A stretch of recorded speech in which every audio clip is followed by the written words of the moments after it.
वंदे भारत। आपका एनएमएमएस लक्ष्य YouTube channel में हार्दिक स्वागत है। जैसा कि हम लोग रीजनिंग का जो है क्लास कर रहे थे, रीजनिंग की क्लास में जो है हमने वर्बल रीजनिंग के बहुत से चैप्टर पढ़ा दिए हैं, लेकिन अब आप लोग का एग्जाम करीब है तो हमने सोचा कि नॉन वर्बल जो है आप लोग को पढ़ा दिया जाए। नॉन वर्बल का मतलब ये है कि अभाषिक तर्क शक्ति, यानी इसमें जो है भाषा नहीं लिखी होती है, सिर्फ चित्रों के माध्यम से जो है प्रश्न दिया रहता है और चित्रों के माध्यम से ही जो है उसमें प्रश्न में क्वेश्चन किया रहता है और आंसर भी चित्रों में ही रहता है। इसमें भाषा शब्द का प्रयोग नहीं रहता है।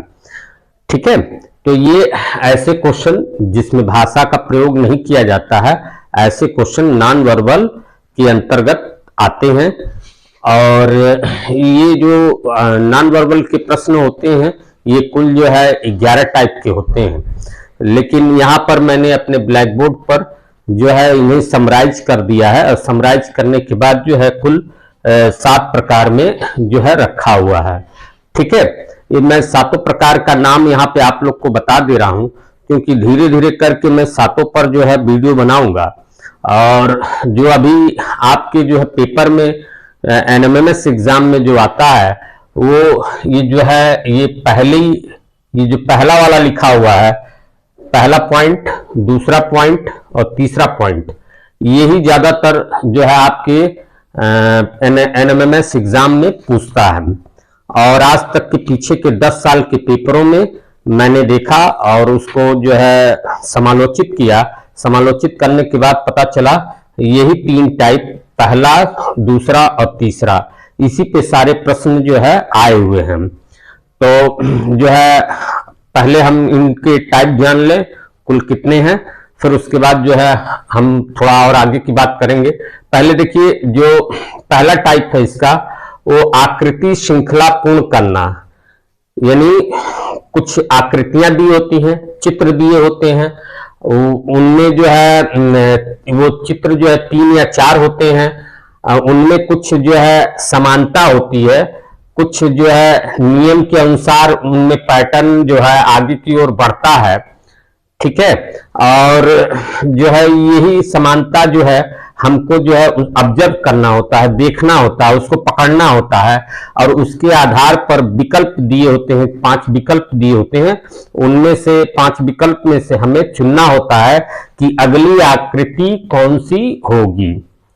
3 या 4 जो प्रश्न में दिए रहते हैं और जो विकल्प होते हैं उसमें 4 या 5 उसमें भी दिए रहते हैं, उसी में से विकल्प में से हमको छांटना होता है कि अगली आकृति कौन सी आएगी। वो एक पैटर्न के को फॉलो करते होंगे, सारे जो है चित्र जो होंगे वो एक पैटर्न को क्रमवत जो है फॉलो करते हैं, उसी को हमको पहचान करके उस विकल्प में से हमें जो है आंसर देना होता है। फिर उसके बाद देखिए जो दूसरा, इसको इंग्लिश में बोलते हैं सीरीज के क्वेश्चन, इसको इंग्लिश में बोलते हैं सीरीज के क्वेश्चन। ठीक है, अगला देखिए जो दूसरा प्रकार है नॉन वर्बल का, वो है आकृति सादृश्यता, यानी एनालॉजी टेस्ट। एनालॉजी टेस्ट में क्या होता है कि 2 युग्म में, 2 जोड़ों में, 2 पेयर में जो है चित्र बने होते हैं, कुल 4 चित्र बने होते हैं या 3 चित्र बने होते हैं, चौथा पूछता है। तो जो 2-2 के पेयर होते हैं वो पेयर जो है किसी संबंध से, जैसे देखिए पहला दूसरे से किसी संबंध यानी अनुपात से वो संबंधित रहता है, यानी कोई एक लॉजिक होता है जिससे वो संबंधित होता है, उसमें कोई संबंध रहता है। उसी प्रकार से तीसरे का चौथे से भी संबंध जो है रहता है, लेकिन क्वेश्चन में क्या करता है कि इन चारों में से कोई भी एक जो है मिस कर देता है, उसकी जगह लुप्त कर देता है उसको, और उसको जो है आपको उत्तर आकृति जो 4-5 दी रहती है उसमें से छांट करके आपको बताना होता है कि वो लुप्त वाला कौन सी विकल्प है जो यहाँ इन चारों में से, वो जो विकल्प मान लीजिए लुप्त 2 नंबर विकल्प लुप्त किया हुआ है, तो ये इस 2 नंबर पर उसमें से कौन सा विकल्प आएगा वो उसमें से हमें पता करना होता है। मान लीजिए पहला, दूसरा, तीसरा दे दिया है, चौथा जो है क्वेश्चन मार्क कर दिया है, लुप्त कर दिया है, तो चौथे विकल्प के लिए जो है हमको लाना पड़ेगा प्रश्न आकृति के बाद उत्तर आकृति में से हमको छांटना पड़ेगा। ठीक है, तो इसमें कहने का तात्पर्य है कि पहला जिस प्रकार से दूसरे से रिलेट होता है जिस नियम से, वैसा ही तीसरा चौथे से भी रिलेट होना चाहिए। ठीक है, ये हो गया आपका दूसरा। फिर उसके बाद तीसरा देखिए, तीसरा है आकृति वर्गीकरण। आकृति वर्गीकरण मतलब क्लासिफिकेशन, यानी इसमें 4-5 आकृतियां क्रमबद्ध दी होती हैं और उसमें से हमको छांटना होता है कि कौन सी आकृति जो है इस क्रम से अलग है, यानी कौन सी आकृति भिन्न है, उनमें वो क्रम जो फॉलो नहीं हो रहा है जो अन्य आकृतियों में फॉलो किया जा रहा है, जो पैटर्न अन्य आकृतियों में फॉलो किया जा रहा है वो उस आकृति में फॉलो नहीं होगा। इसलिए कौन सी आकृति भिन्न है उसको हमको छांटना होता है। ठीक है, ये हमारा जो है टाइप 3 है, इसको इंग्लिश में बोलते हैं क्लासिफिकेशन। चौथा देखिए, चौथा है दर्पण और जल प्रतिबिंब। देखिए ये अलग अलग टॉपिक है लेकिन दोनों को मैंने एक में रख दिया है, दर्पण और जल प्रतिबिंब, यानी मिरर एंड वाटर इमेज।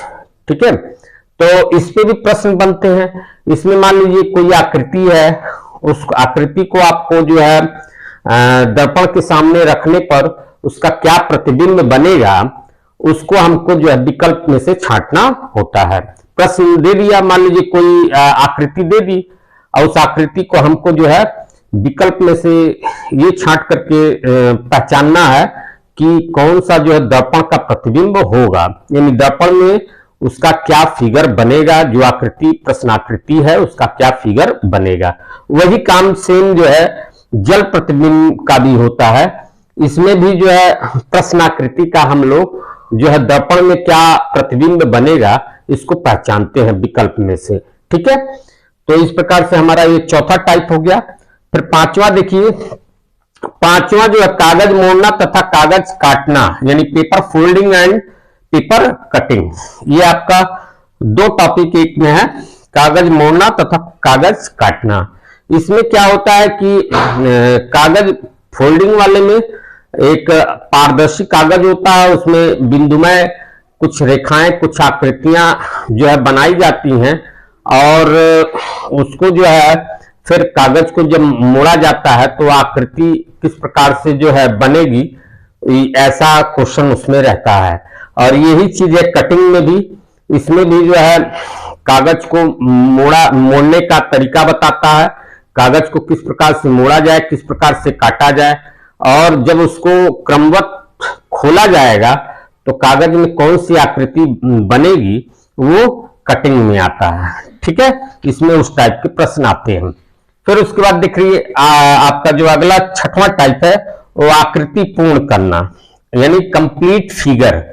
ठीक है, इसमें क्या होता है कि कुछ आकृति दी होती है, उस आकृति का 1/4 हिस्सा मिस कर देता है। मान लीजिए 3 हिस्सा दिया हो, एक फुल आकृति है उसमें से जो है 3 हिस्सा आपके सामने हो, एक हिस्सा मिस कर दिया, उस एक हिस्से को हमें पहचानना होता है विकल्प में से वो कौन सा है, वो जो है हमारा आकृति पूर्ण वाले में आता है। और एक होता है निर्माण, आकृति निर्माण, इसको कहते हैं फॉर्मेशन।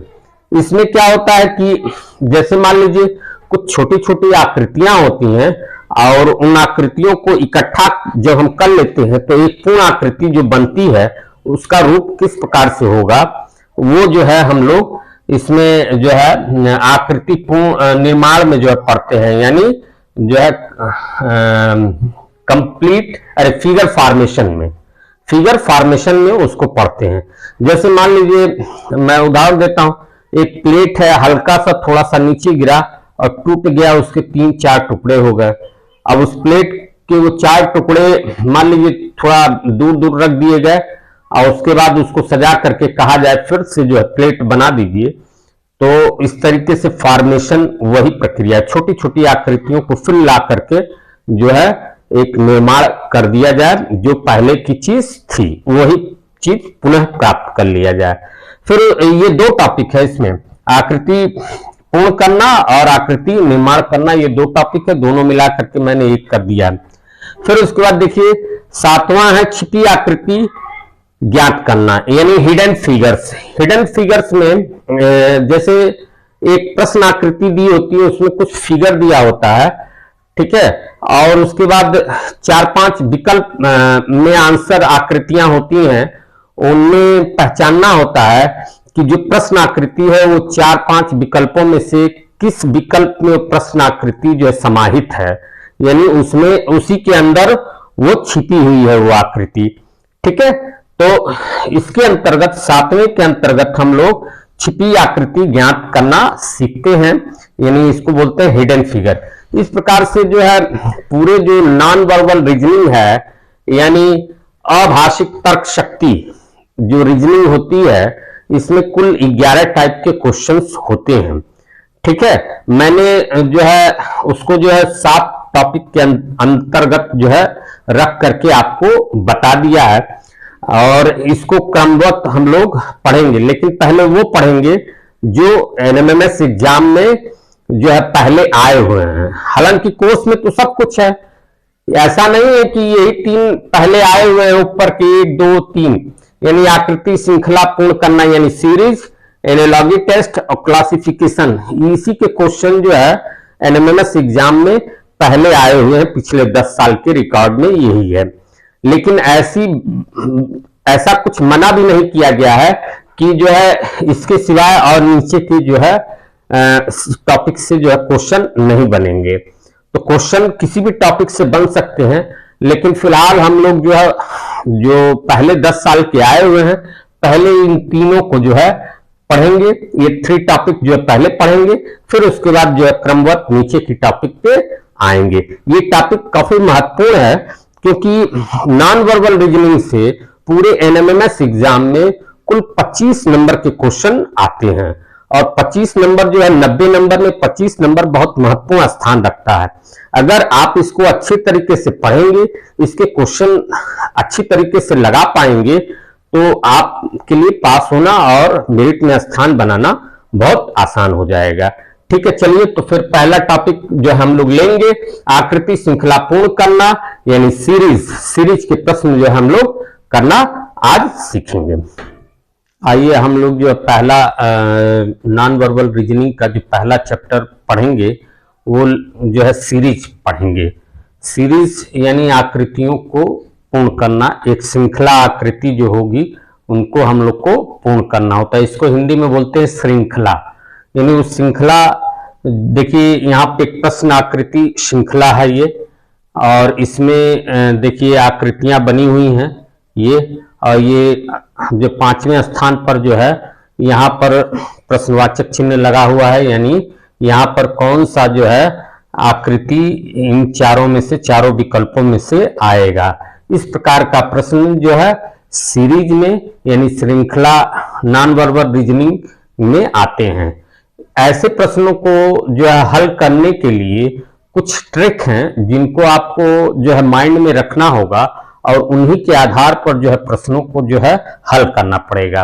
वो ट्रिक ये है कि आप इसमें इन चित्रों को, जो ये क्रम है, इन क्रम को जो है पकड़ने के लिए, यानी उनमें क्या पैटर्न चल रहा है, उनमें क्या परिवर्तन का जो संबंध चल रहा है, क्या अनुक्रम चल रहा है, इसको पकड़ने के लिए आपको जो है रेखाओं की संख्या में वृद्धि को देखना पड़ेगा, या उनमें जो है कमी को देखना पड़ेगा। दूसरा, आप ये देखेंगे कि आकृतियों में कहीं वृद्धि तो नहीं हो रही है, या कमी तो नहीं हो रही है, या आकृतियों की स्थिति में कोई परिवर्तन तो नहीं हो रहा है, या आकृतियां घूर्णन तो नहीं कर रही हैं। 45 अंश पे, 90 अंश पे, जो है 135 अंश पे, 180 अंश पे, 270 अंश पे कहीं आकृतियां घूर्णन तो नहीं कर रही हैं।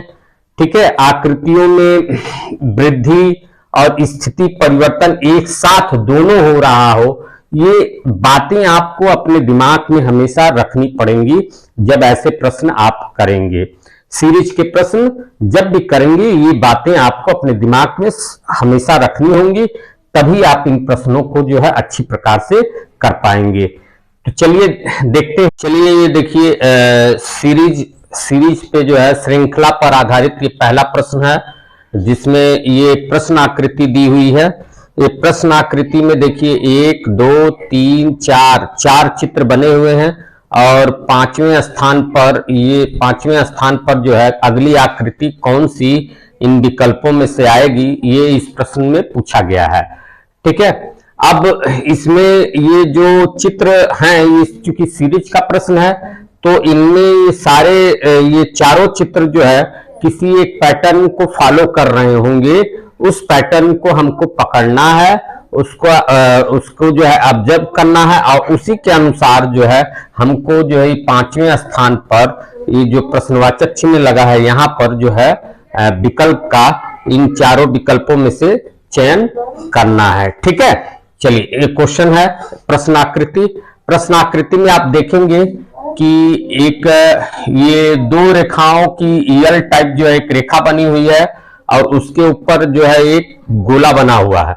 फिर उसके बाद ये देखिए यहाँ पर 3 रेखाएं हो गई हैं, 1 2 3। यहाँ पर 2 रेखाएं थी, यहाँ पे 3 रेखाएं हो गई। ठीक है, और ये गोला जो है नीचे की साइड में आ गया।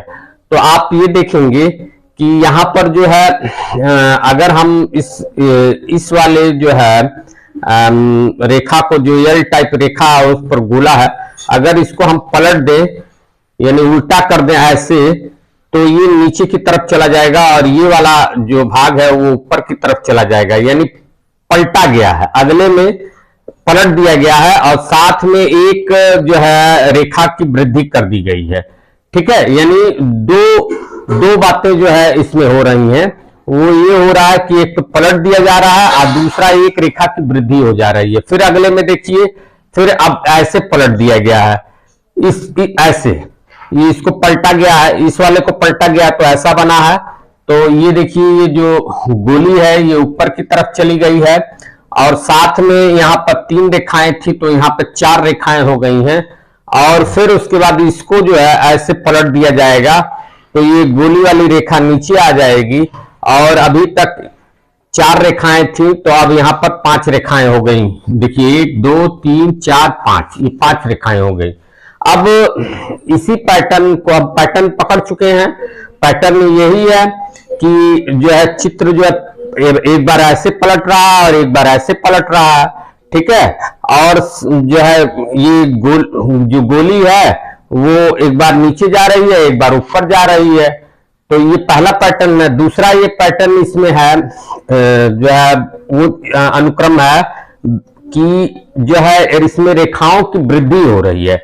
यहाँ पर 2 रेखा थी, यहाँ 3, यहाँ 4, यहाँ 5 और यहाँ पर अगले में जो है 6 रेखा आ जाएगी। अब 6 रेखा वाली आप देखिए, पहला तो ये देखिए कि इस बार जब पलटाएगा यहां से तो ये गोली ऊपर चला जाएगा और दूसरा इसमें रेखाओं की संख्या 1 2 3 4 5 है। अब इस बार जो है 6 रेखाएं हो जाएंगी। और 6 रेखाएं किसमें हैं तो देखिए इसमें गिनिए, इसमें तो नहीं है। 1 2 3 4 5 है इसमें, तो ये नहीं है, तो ये विकल्प भी आंसर के रूप में नहीं होगा। इसमें देखिए 1 2 3 4 5 6 7, इसमें 7 है, ज्यादा है, तो ये भी आंसर के रूप में विकल्प नहीं होगा। फिर इसमें देखिए 1 2 3 4 5 6, इसमें 6 है और इसमें देखिए 1 2 3 4 5 6, यानी ये तीसरा और चौथा हमारे उत्तर हो सकते हैं। लेकिन आप एक बात देखेंगे कि इसमें जो है ये जो गोली है ये हमारा जो है दाहिने तरफ भाग गया है, जबकि हमारी गोली जो है बाएं तरफ ही हम है। ये देखिए यहाँ भी बाएं है, यहाँ भी बाएं है, यहाँ भी बाएं है और यहाँ भी बाएं था, तो ये गोली हमारा बाएं होना चाहिए। इसलिए विकल्प नंबर 3 भी जो है गलत है और ये विकल्प नंबर 4 जो है सही है। इसमें भी 6 रेखाएं हैं, देखिए 1 2 3 4 5 6।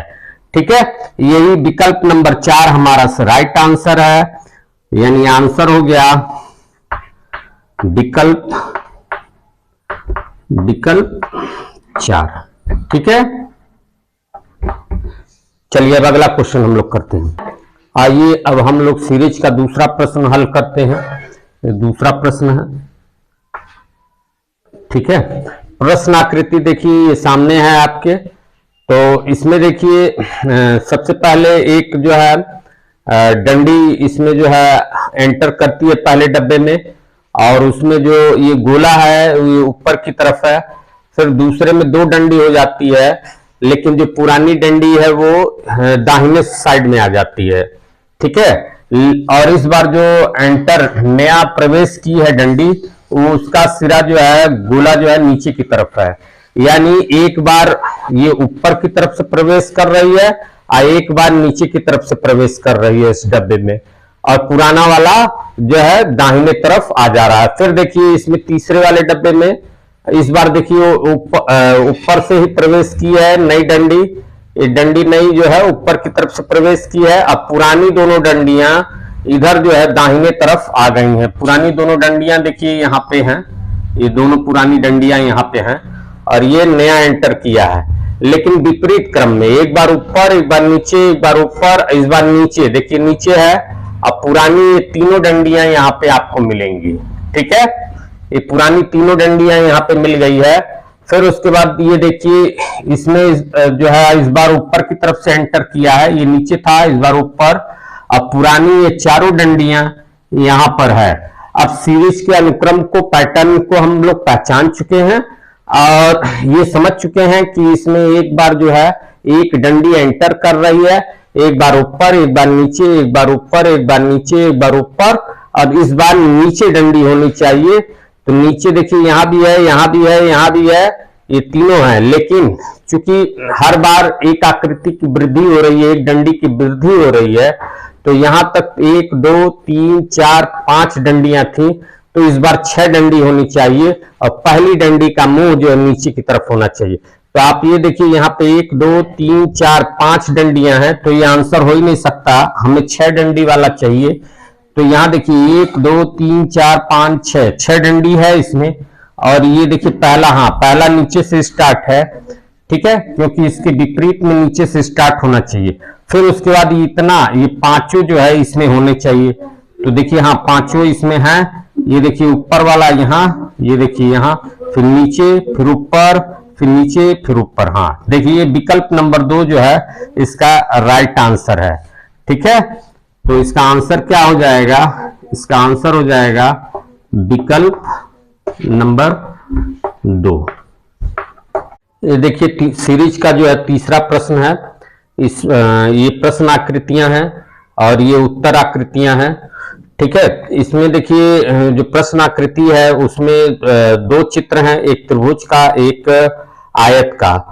तो आप ये देखिए कि जो आपका आयत है वो यहां से फिर यहां गया और फिर यहां आया, यानी ये एक एक स्टेप जो है आगे बढ़ रहा है और क्लॉकवाइज आगे बढ़ रहा है। ठीक है, यानी जो आपका आयत है वो एक एक स्टेप आगे बढ़ रहा है और क्लॉकवाइज बढ़ रहा है। ठीक है, क्लॉकवाइज मतलब ऐसे घड़ी की सुई की दिशा में, और एक स्टेप ये आगे बढ़ रहा है। ठीक है, एक बार में एक स्टेप आगे बढ़ रहा है। फिर उसके बाद आप ये देखिए जो दूसरा चित्र है वो आपका त्रिभुज का है, और ये त्रिभुज जो है यहाँ पहली चित्र में यहाँ है, दूसरी चित्र में यहाँ कोने में आ गया है, और तीसरे चित्र में इस कोने में आ गया है। यहां से यहां गया तो एक स्टेप बढ़ा पहली बार में, ये देखिए पहली बार में यहां पहुंच गया, दूसरी बार में 2 स्टेप बढ़ करके इस कोने में आ गया, और तीसरी बार में यहां से 1 2 और ये 3 स्टेप, तीसरी बार में 3 स्टेप आगे बढ़ा है। ठीक है, तो अब चौथी बार में जब यहां आएगा तो चौथी बार में पहुंचेगा, और चौथी बार में 4 स्टेप उसको बढ़ना है, और 4 स्टेप बढ़ना है तो किधर, देखिए यहां से फिर 1 और ये 2 और ये 3 और ये 4, और ये जो है जो त्रिभुज घूम रहा है ये एंटी क्लॉकवाइज घूम रहा है, यानी ये जो त्रिभुज है ये आपका एंटी क्लॉकवाइज घूम रहा है ऐसे। ठीक है, और एक बार में 1 स्टेप, 2 बार में 2 स्टेप, 3 बार में 3 स्टेप, और चौथी बार में 4 स्टेप बढ़ करके जो है यहां से ये यहां पहुंच जाएगा, यानी बीच में। ठीक है, तो ऐसा ऑप्शन कौन सा है कि जो है किनारे पे जो है आपका आयत हो और बीच में यहां त्रिभुज हो। देखिए चौथा ही ऑप्शन है, ये देखिए किनारे पे आयत है और यहां बीच में त्रिभुज है, यानी 4 नंबर आंसर इसका जो है, ये विकल्प जो है 4 नंबर सही आंसर है। ठीक है, यही यहां पर इस प्रश्नवाचक स्थान पर आएगा। ठीक है, ये सीरीज का प्रश्न है, यही 4 नंबर विकल्प 4, विकल्प 4 जो है राइट आंसर है। ठीक है, चलिए अब इसके आगे जो हम लोग आगे का ये सीरीज का जो है चौथा क्वेश्चन है। इसमें ये प्रश्न आकृति है और ये उत्तर आकृति है। चलिए इसको हम लोग लगाते हैं। तो इसमें देखिए एक वृत्त बना हुआ है और वृत्त के अंदर एक त्रिभुज है, पहले वाले में। फिर दूसरे वाले में देखिए जो ये त्रिभुज अंदर वाली है वो बड़ी हो गई है और उसके अंदर एक नई आकृति प्रवेश कर गई है, वो आयत है। ठीक है, फिर उसके बाद ये जो नई आकृति आयत प्रवेश की थी वो अगले के लिए एक बड़ी आकृति बन गई है। यहाँ पे बड़ी आकृति आयत हो गई है और उसके अंदर एक नई आकृति जो है पंचभुज प्रवेश कर गई है। फिर ये चौथे में देखिए, चौथे में यही पंचभुज जो अंदर वाली आकृति है, ये बड़ी आकृति बाहर वाली आकृति बन गई है और उसके अंदर एक जो है नई आकृति अर्धवृत्त प्रवेश कर गया है। फिर उसके बाद देखिए पांचवें में जो है होगा वो ये जो अंदर की आकृति है ये बड़ी आकृति बन जाएगी, यानी अर्धवृत्त जो है आपका ये बड़ी आकृति बन जाएगी। ठीक है, और इसके अंदर एक नई आकृति जो है प्रवेश कर जाएगी। वो नई आकृति देखिए इसमें कौन सा, देखिए ऐसे ही जो है आपका अर्धवृत्त ये या ये, यही दो में से कोई एक आंसर होगा आपका। तो इसमें देखिए त्रिभुज जो है पहले यूज हो चुका है, यहाँ पर ये नई आकृति देखिए ये अंडाकार जो शेप है, एक ये नई आकृति है अंडाकार शेप। यहाँ पर ये वृत्त है, ये अंडाकार शेप है। ठीक है, ये नई आकृति है, इसलिए जो है ये राइट आंसर इसका जो है 4 नंबर विकल्प होगा। तो विकल्प 4 जो है इसका राइट आंसर होगा, विकल्प 4 इसका राइट आंसर होगा और यहां पर अंडाकार आकृति प्रवेश कर जाएगी। चलिए अब हम लोग जो है नॉन वर्बल रीजनिंग अभाषित तर्क शक्ति के सीरीज के यानी श्रृंखला के 5वें क्वेश्चन को जो है हल करते हैं। देखिए ये प्रश्नाकृति दी हुई है, प्रश्नाकृति ये 5 आकृतियां दी हुई हैं। उसके बाद नीचे जो है 4 आकृतियां उत्तर आकृतियां हैं। ये देखिए उत्तर आकृतियां, 4 आकृतियां उत्तर आकृतियां हैं। इसमें देखिए एक बड़ी आकृति दी है पंचभुज जो सब में है। उसके बाद 3 छोटी आकृतियां दी हुई हैं। तो 3 छोटी आकृतियों में एक गुड़ा की आकृति है, एक गुड़े की आकृति है और एक अंडाकार आकृति है। ठीक है, और एक जो है आपकी आयताकार आकृति है। 3 आकृतियां हैं, एक आयताकार आकृति है। ठीक है, और ये 3 आकृतियां जो है आगे जो है एक पैटर्न को फॉलो करते हुए जो है इस सीरीज बना रही हैं। तो वही पैटर्न हमको पता करना है। चलिए पता करते हैं। तो देखिए ये आपका जो गुड़े वाला है, गुड़े वाली आकृति, ये आप देखिए जो है यहां से फिर यहां गई, यानी इस पंचभुज इस भुजा से इस भुजा पे चली गई और क्लॉकवाइज चल रही है। ठीक है, गुड़े की आकृति आपकी क्लॉकवाइज चल रही है, यहां से यहां गई, फिर उसके बाद देखिए पंचभुज के इस भुजा पे चली गई, फिर इस भुजा पर आ गई। यानी ये जो है गुड़े की जो चिन्ह है ये आपका क्लॉकवाइज चल रहा है। क्लॉकवाइज का मतलब ऐसे। ठीक है, और एक एक प्लेस आगे बढ़ रहा है। देखिए यहां से एक स्थान इस वाले भुजा पे गया, यानी यहां पर, फिर उसके बाद इस वाले भुजा पर, फिर यहां पहुंच गया। अब अगली बार जब ये होगा तो ये नीचे आ जाएगा। ठीक है, यानी एक एक प्लेस आगे बढ़ रहा है। तो एक प्लेस एक एक स्थान आगे बढ़ रहा है और इस बार यहां के बाद यहां पर पहुंचेगा। नीचे वाला आप देख लीजिए ऑप्शन किसमें नीचे जो है गुड़े का चिन्ह है। तो ऑप्शन 1 और 2 में जो है गुड़े का चिन्ह नीचे है, यानी ऑप्शन 3 और 4 जो है ये गलत है। ये तो पहले ही क्लियर हो गया, स्पष्ट हो गया। ठीक है, अब देखिए ऑप्शन 1 और 2 में कौन सा ऑप्शन जो है राइट आंसर होगा, इसको परख करने के लिए हमको अन्य 2 आकृतियों को भी जो है देखना पड़ेगा कि किस पैटर्न से वो जो है गुणन कर रही हैं, यानी आगे बढ़ रही हैं। अब देखिए अंडाकार आकृति, देखिए अंडाकार आकृति आपकी यहां है, यहां से फिर देखिए इस वाले में यहां पहुंची, फिर उसके बाद यहां पहुंची, यानी ये जो है एंटी क्लॉकवाइज एक एक स्थान आगे बढ़ रही है। Anti clockwise, anti clockwise, anti clockwise मतलब घड़ी की सुई के विपरीत दिशा में। घड़ी की सुई की दिशा ऐसे होती है जैसे ये बनाया है हमने, ये वाली जो है ये घड़ी की सुई की विपरीत दिशा में आगे बढ़ रही है, ठीक है।